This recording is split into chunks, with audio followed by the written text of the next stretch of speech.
This is the Weekly Set, the official podcast of TVEnthusiast.com. Episode 56, recorded May 12th, 2016.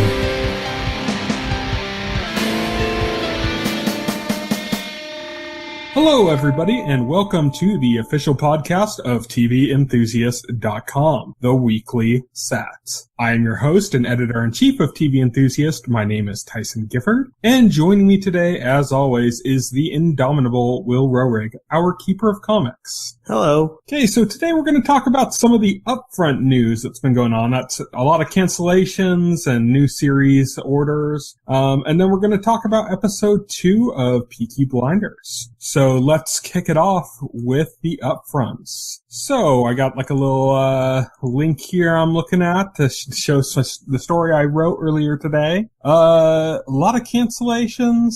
ABC's kind of just dropping the axe on Marvel. Yeah.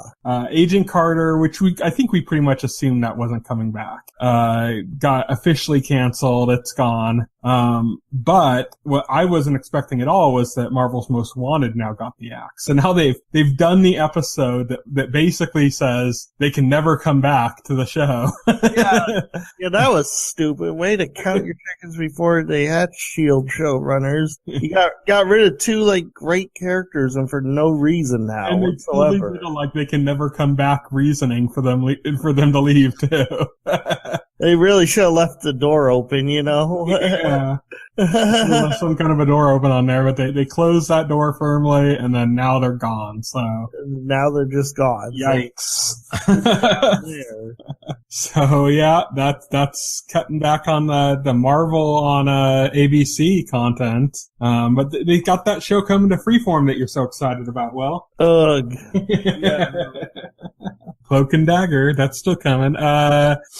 Let's see, what else has been going on that's kind of big? So, for a while now, they've been talking about Supergirl, and, that show gets better ratings than I think anything on the CW, but it doesn't get good enough CBS ratings, because it's like a whole other standard, CBS expects so much higher ratings than any other channel.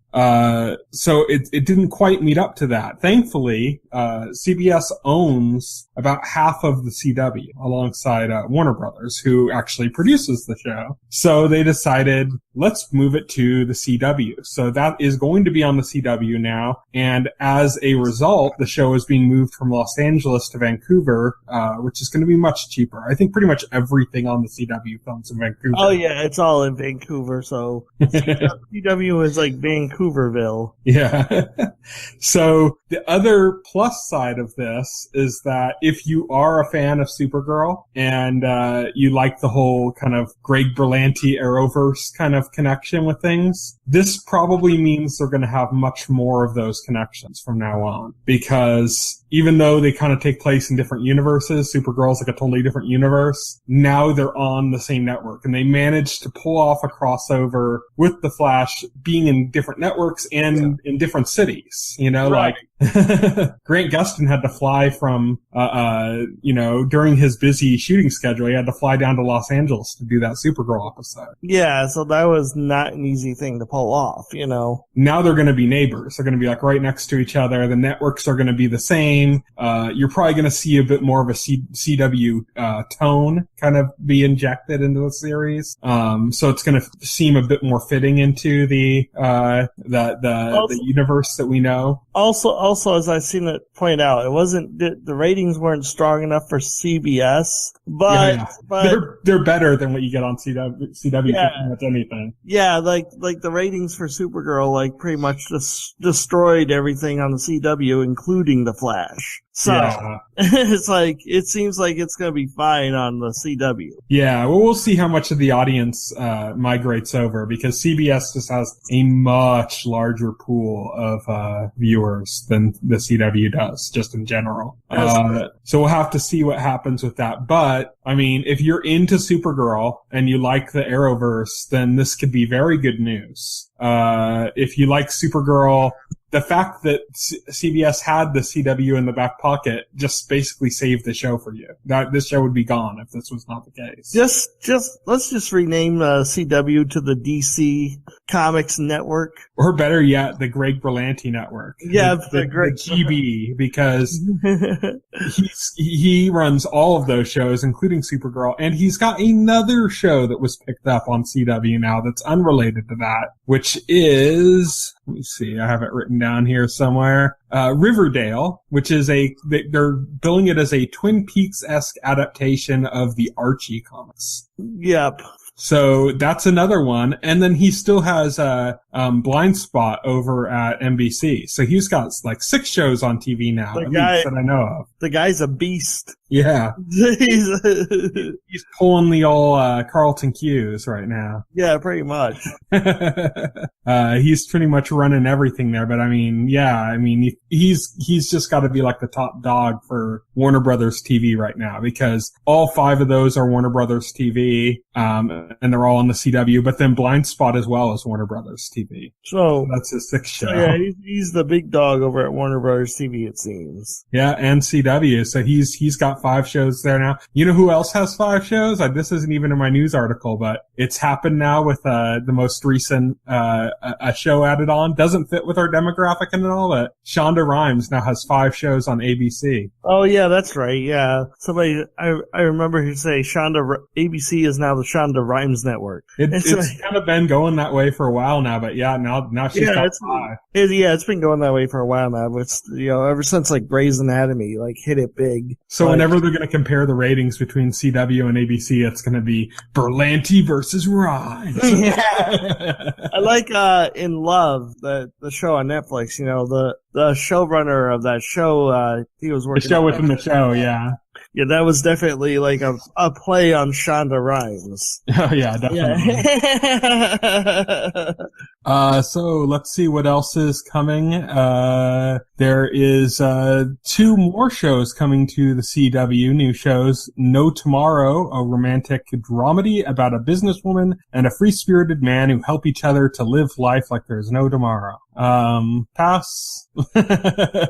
Boring. I guess we'll wait to see a trailer on that, because, if you probably saw the description of Crazy Ex-Girlfriend written down, you'd probably be very quick to dismiss. Quick to dismiss it. Yeah. This is CW, so it's probably trying to fit in with that side. It's like CW is kind of a split network right now. On one side, they have like all the DC comic kind of stuff and Supernatural and the kind of more geek-oriented stuff. And on the other side, they have, Crazy Ex-Girlfriend and Jane the Virgin and all these kind of like more high concept, comedy drama type shows, So I'm guessing this kind of is going to fit in more on that side. So we'll have to see if it's more of a Jane the Virgin or more of a Crazy Ex-Girlfriend. Yeah, we'll have to see. And then there's a movie called Frequency that I'm a big fan of. It's one of those movies that whenever it comes, it's not like I ever owned it on DVD or anything, but whenever it comes on like digital cable, I always end up flipping over and just planning to watch a little bit and then end up sitting through the whole thing. It's kind of one of those movies for me. Everybody has movies like that,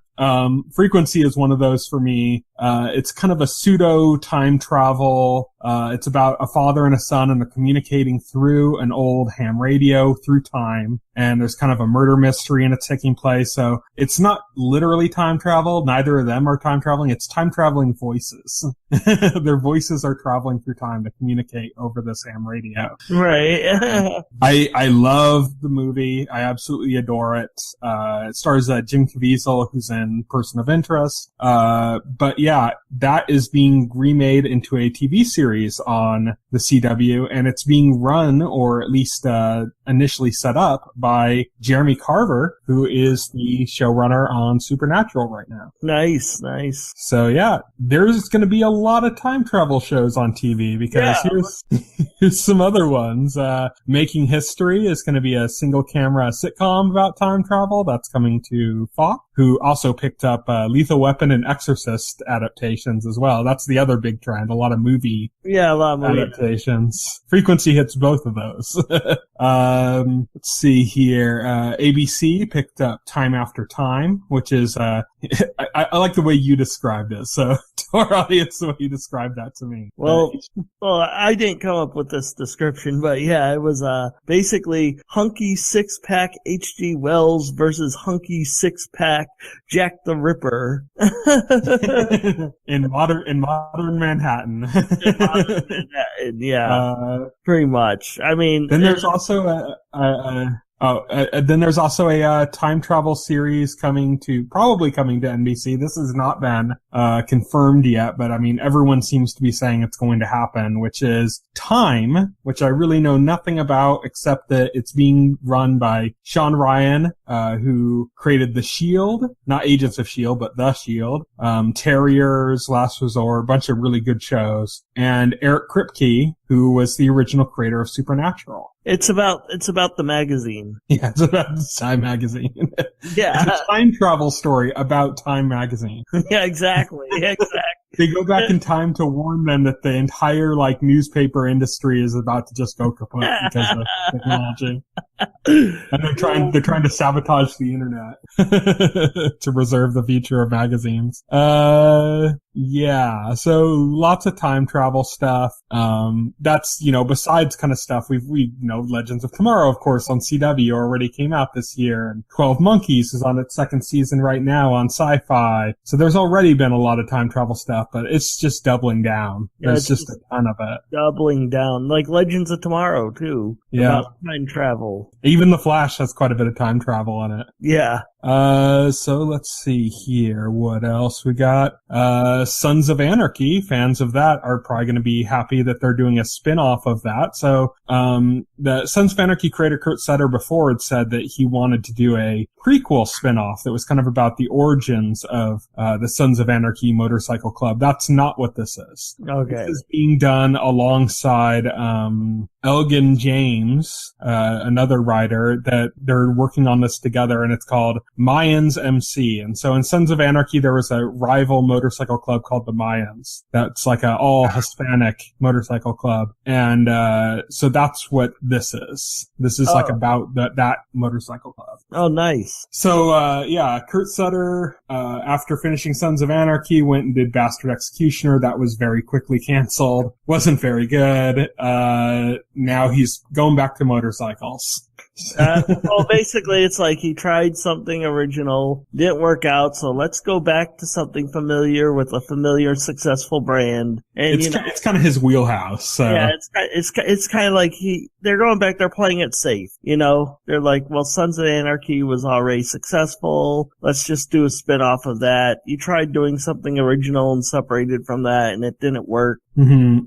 So, we got a few more cancellations here. Fox canceled, Border Town grandfathered, Cooper Barrett's Guide to Surviving Life, and The Grinder, which was actually a really popular, series among critics, and pretty much almost everyone that watched it seemed to really dig it. Yeah. I watched the first episode and couldn't really get into it that much, but I know a lot of people that really dug that, so they're gonna be upset that's gone. It wasn't a bad show from the pilot, and I'm pretty sure it had a lot of potential. I'm pretty sure it got a lot better. So I'm actually surprised by this cancellation, because I thought, Fox would at least give it a second season due to at least the critical praise that it got. That's one of the few shows that I gave up after the pilot. And like you said, it's not that the pilot was bad. It's just that it wasn't enough for me to commit to it. Exactly. It wasn't enough. And every time I'd hear anybody talk about the show after that, it was all nothing but praise, and made me question, maybe I should have just stuck with it. Well, now it's gone. So,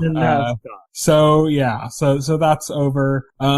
So the happiest news from all of these kind of upfronts that have come out so far, the upfronts are ongoing, so there's going to be more news coming out. But the happiest news so far is that Castle was canceled. And I say this not because I hate Castle or anything like that, but because you hate Nathan Fillion.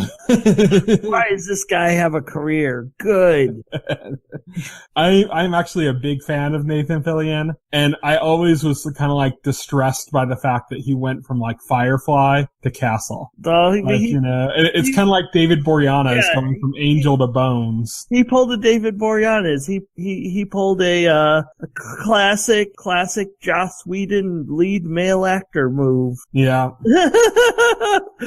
I'm happy it's over because, when you look at like Dave Boreanaz, Bones was like still going, right? And that's like what, 10 seasons? Yeah, it's still going. I don't know what. No, I think they actually announced earlier that this next season of Bones will be its last. Oh yeah, that's right. But it's still like 10 seasons. Yeah, it's still like basically 10 like he lived out the rest of his prime years as like a leading man type, doing like a procedural. Yeah. So Nathan Fillion was basically doing the same thing with Castle. I'm hoping that this kind of allows him to take on a more interesting project. Well, Nathan Fillion is going to be in Guardians of the Galaxy 2. He's going to be Wonder Man. He was in the first one too, though. Yeah. Well, he's going to be like on screen, like a bigger presence. He's good friends with James Gunn. Yeah. So he's cameoed in a bunch of his stuff, but I am really hoping that he ends up taking on something really interesting for his next project. What would be awesome is that Joss Whedon is now kind of done with Marvel. He's basically said that, like, he's like, I'm done with it. I'm done with it.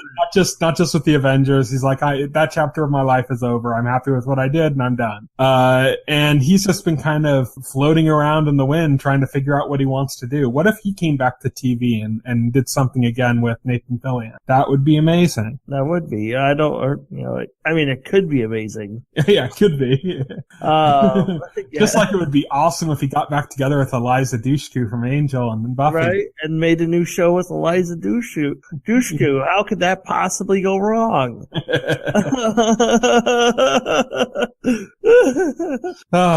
Thanks for reminding me to be pessimistic, Will. Yeah. So, if you're a fan of Castle, I don't have anything against the show. I'm sorry if you're sad about this news. Well, you know what? If you're a fan of Castle, you shouldn't even be sad about this news because Stana Katic was not going to be coming back for a new season. Yeah, that show was already kind of falling apart. And, Castle without its main lead, main female lead, without that chemistry between Nathan Fillion and Stana Katic driving the show, would that have really been Castle at all? Yeah. I'm just hoping that Fillion doesn't go over and do an NCIS show or something. I know, right? Yeah. It just goes on forever and ever. Or joins the retirement club on Hawaii Five-0 with all the lost actors. They're gonna be teaser. Next season CBS is gonna show a teaser. It's gonna be Nathan Fillion on a spaceship in the middle of space. And then they'll be like CSI Mars. Oh, God. It just hurts my heart. Oh, God. So, besides that, ABC canceled The Muppets and Gallivant. That's most of the stuff. That's been expected. I know some people who are upset about Gallivant. It was actually a pretty funny show that got better, especially its second season was much better. Yeah. Muppets apparently was terrible this whole time, so. Yeah. It didn't do anything for me, but I was never a huge Muppets fan anyway, so I wasn't the demographic for that. Right. That show was supposed to be for people that were big fans of the Muppets when they're kids, and now they can watch a show that features the Muppets, but is more adult oriented. It would be like an adult oriented DuckTales for me. That would just be weird. If they made a DuckTales where the characters were kind of more aware of who they were and were just kind of dealing with old age and not old age, but being adults and shit, that would basically be what it would be for me, but it's just Muppets never really took off for me, so it didn't really have that much meaning to me. But yeah, that's pretty much what I heard, that most people didn't like it. So one thing I saw was kind of funny was the drum off between Animal and Dave Grohl. Right. That was kind of funny, but I don't know. Not much to be sad about there, I think. So that's pretty much it for the upfronts. There's going to be more upfronts. Like I said, they're ongoing right now. And just for those of you who don't know what the upfronts are, it's for advertisers. This isn't like a media event. The media event would be the TCAs, or the Television Critics Association showcases. And that's where they get critics together and they show what's coming up on their slates and have, interview opportunities and stuff like that, so that you can read in Entertainment Weekly, like why Jared Padalecki thinks that Supernatural season 11 is going to be its best yet, That's like the TCA side. The upfronts is the other side. The upfronts is basically networks selling their stuff to advertisers. So you're not going to get like Netflix upfronts. That's not what it's about. You're going to get the network channels and the cable channels. Right. And anything that sells ads, basically. And it's to show those, channels, hey, advertise with this show. We're going to give you a taste of what it is and who the demographic is and what hot button issues we're going to tap on that can relate to your product. Right. So, you're probably going to get a lot more of the more exciting news on show reveals and stuff coming later. This is more like the business side of it. So yeah, that pretty much ends our upfronts discussion. Let's move on and talk about Peaky Blinders. So a couple weeks ago, we decided that we're going to go through this one episode at a time and talk about it on the podcast, because we didn't have a regular show that we didn't have an entirely own feature for. We were watching Game of Thrones, but we have a Game of Thrones show. By the way, if you do want to watch our Game of Thrones show, that is on our website at TVEnthusiast.com and can be found on our YouTube channel as well. So we do that. So we do discussion of Game of Thrones. We do like a full hour pretty much every week about it. But we wanted something to talk about that we could go on regularly on the podcast when there wasn't much happening, so we'd have something to talk about. We picked Peaky Blinders. Now is our discussion of episode 2 of Peaky Blinders. So in this episode, we got to see kind of the machinations behind the scenes, dealing with, Thomas Shelby, played by, Cillian Murphy, and how he's kind of going to war on like 2 fronts, it seems like. And, how some of that seems to all be kind of like a manipulation on his part. Yeah. And so he's now going to war with the Lees. It's like gypsy family. Yeah. And he worked out a very tenuous piece with, Inspector Campbell about the stolen guns. Basically revealed, I'm kind of surprised on the second episode, he's already just flat out revealed, yeah, I'm the one that has your guns. Yeah, I have your guns. Yeah, I know.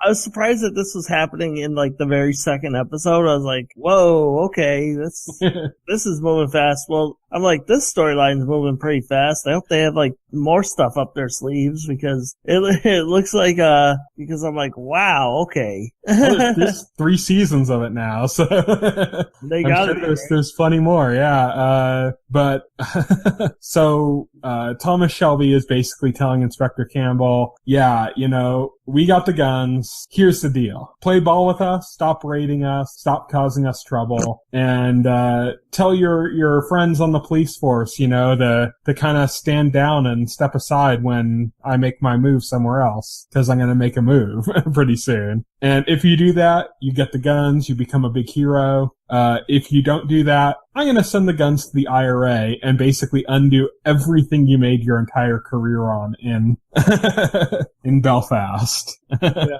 So he kind of just nailed him hard, The one kind of thing Inspector Campbell still has going for him as an advantage is he still has Grace. And Grace is getting closer to Thomas, and Thomas does not seem to be any the wiser. Yeah, he seems to be pretty oblivious, actually. There's this tense scene, like, towards the end of the episode where he basically confronts her and he's like, well, you lied. And she's like, what? And he's like, we looked into it. You never worked at that pub in Dublin. And, and it's like, oh shit. He knows. And then it's like, and then basically he doesn't. He's just thinking, she had a child out of wedlock, and and her shame had caused her, and she plays it off like, yeah, that's the reason I lied about that. I'm sorry, you won't tell anybody, right? He's like, yeah, yeah, he's completely oblivious to it. And it relates. I think him jumping to that conclusion directly relates to something else that's happening in his life during this episode, which is his sister, who we met for the first time, I believe, this episode, Ada Shelby. No, we met her in the first episode too. Okay, we just didn't have much time with her. This was like this was known since the first episode. Like this conflict was set up because in the first episode it established that she was dating this guy, and that if her brothers found out about it, that they would kill him. That was established in the pilot. That's right. Yeah. So Ada Shelby, his sister, has been hooking up with Freddie Thorne, who is a old war buddy of Thomas Shelby, and we find out is actually like his best friend growing up, not even just in the war. Not even a war buddy, just his best friend growing up. Yeah, they reveal that this episode, I believe. He's kind of a leader within the communists in the city, and they're just kind of having nice, enjoyable sex while the Shelbys are out of town.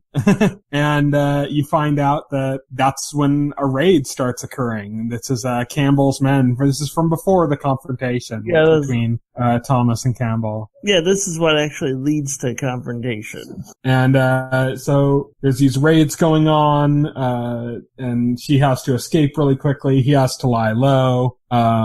Then that starts to come out because of the situation with that. It turns out she's pregnant now. Her aunt basically figures out by playing with her boobs. Yeah. Aunt Polly notices, that her breasts look like they've swollen or something. Right. Goes up, touches her, and is like, how late are you? And kind of guesses that she's pregnant. They go to a doctor, find out, yes, she is indeed pregnant. And now they're going through this, there's this sudden issue brought up, which is, what are you going to do? Because she has a baby out of wedlock. That's, during this time period, that's not really looked well upon in society. It's going to put a stigma on both her and her child. And it's going to be kind of an embarrassment on the family as well. So it's like, what are we going to do about this? How are we going to work around the situation? She doesn't want to reveal who the father of the baby is because she knows that her brothers are going to go cut him up. yeah, pretty much. She doesn't want like them to know about it. But Thomas basically pulls like the ultimate Big Brother move and walks into a movie theater where she's watching a movie, goes in, turns off the projector, forces everybody else to leave. Yep.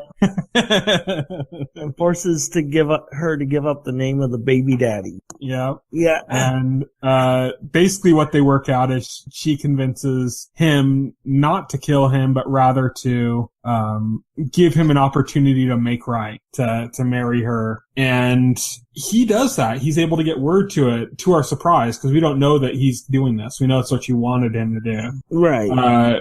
But he ends up doing that. He gets word out to him and says, but instead of saying, come back here, make right, marry her, he says, pick her up, leave with her, marry her, Well, get out of town. Part of the deal he makes with the inspector is that he would get rid of Freddie Thorne because Freddie Thorne is one of the leaders of the communists. Exactly. Yeah. So it's how he kind of folds that into his plan. Freddie Thorne kind of makes what's probably a very ill-fated move. He decides, F Thomas, I'm staying here. I'm not afraid of him. And it's like...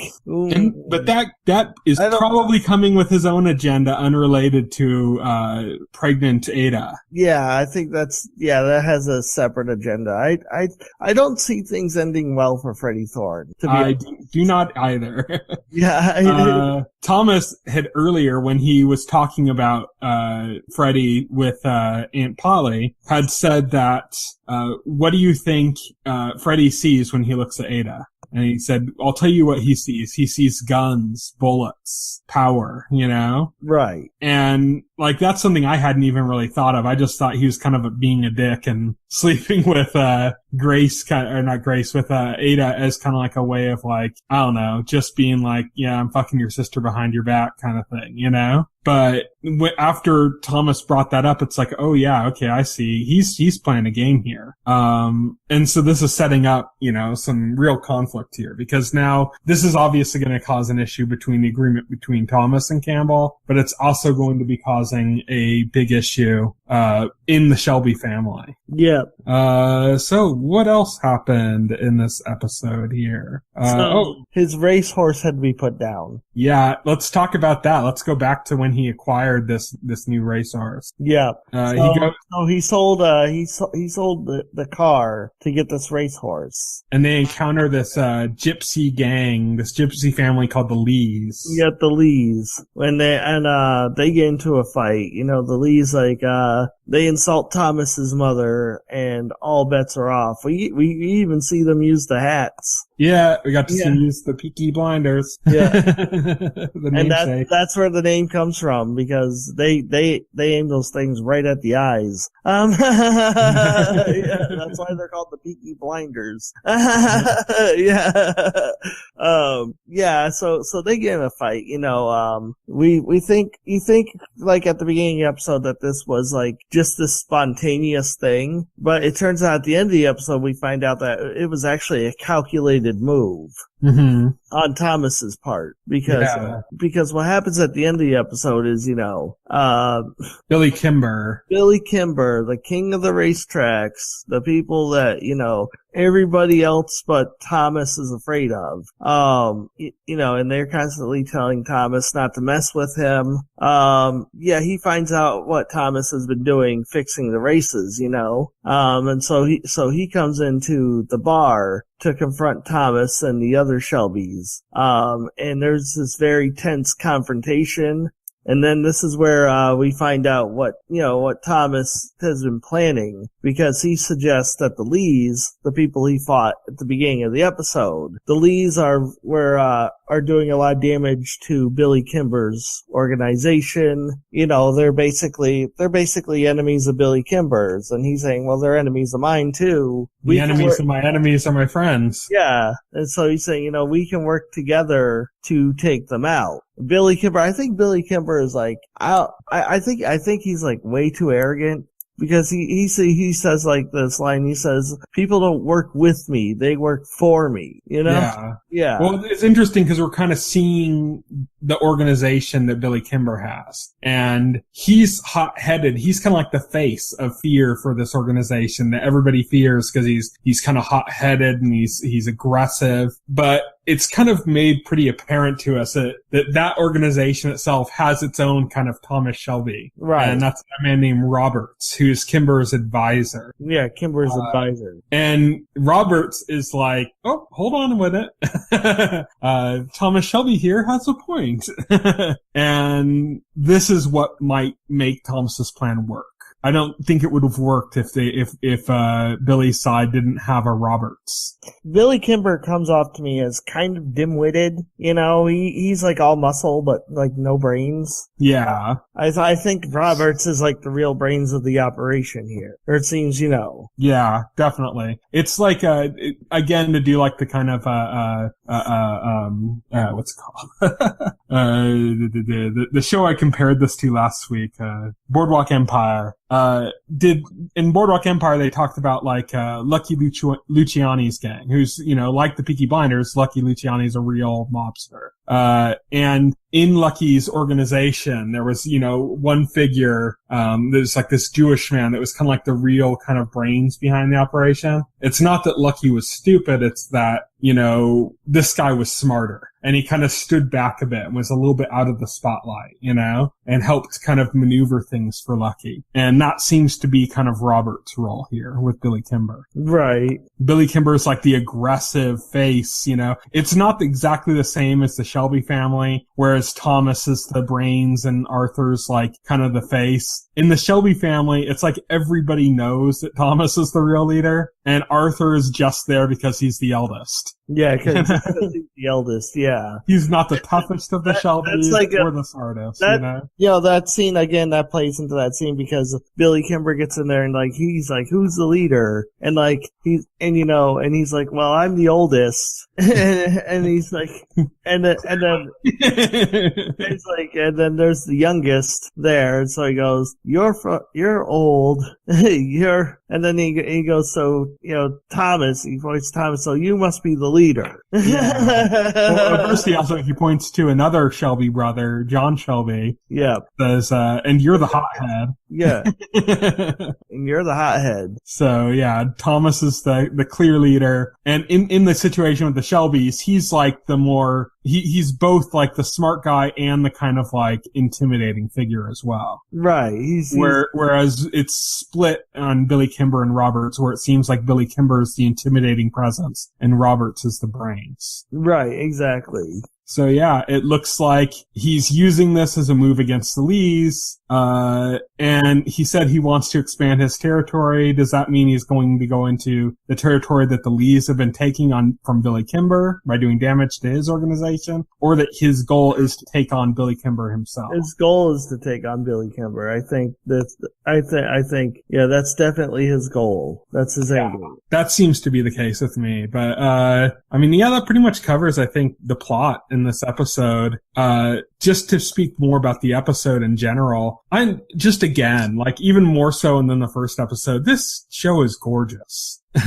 It's just stunningly gorgeous. Like the locations, I think, played a huge part in it. The cinematography and everything is just beautiful. The way when they're on the way to the fair and they stop to talk to the gypsies and you kind of see the fair further ahead on the hill and stuff. Just beautiful shot. Yeah, just beautiful. Yeah, this is a beautifully shot show. And it really does feel like an HBO show too. Like I could totally just see this being on HBO, which makes it kind of a gap for Netflix, because HBO pretty aggressively goes after stuff that looks like it fits on HBO. Yeah. HBO's like, if it looks even remotely like it should be on our channel, then we're going to get the rights to it. We're going to get the rights to it. Exactly. And this really does look like an HBO show, but it's for US distribution, it's Netflix. So nice. Good get for Netflix. Yeah, definitely. So yeah, I'm liking this, I think, even more than I did the first episode. It's definitely improving.